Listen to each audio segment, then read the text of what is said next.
Shabbat Shalom, Seawolves. I'm Hayley Ryan, Stony Brook Hillel alum from 2019, here with this week's Devar Torah on the Torah portion, Bahar Bechukotai.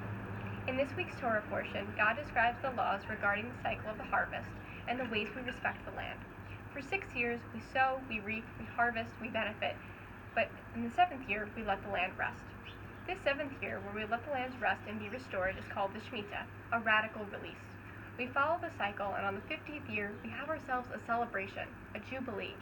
If we don't obey these laws, God lays out some pretty hefty consequences. We are currently living in a very, very scary time, with a lot of uncertainty. If we are the lucky ones, we are healthy and safe at home with loved ones, and we have everything that we need, even if we're a little bored.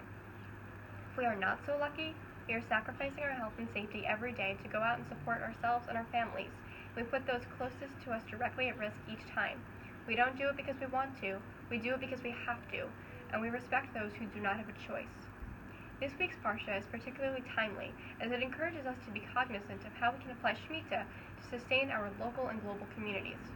During the Shemitah year, we find ourselves in an almost giant Shabbat, where we refrain from creative labor. When we embrace what Shemitah has to teach us, we find that the Jewish community can lead the way in reducing the harm that the novel coronavirus has caused. Shemitah makes us prepared to go without. We learn to be sustainable and work with what we have. We strive for kindness in the way we treat our land, and we pay special attention to underprivileged communities right now that need our support more than ever, embodying the ideals of justice that are embedded in the Torah. 2020 is not a Shemitah year, so logically next year can't be a Jubilee.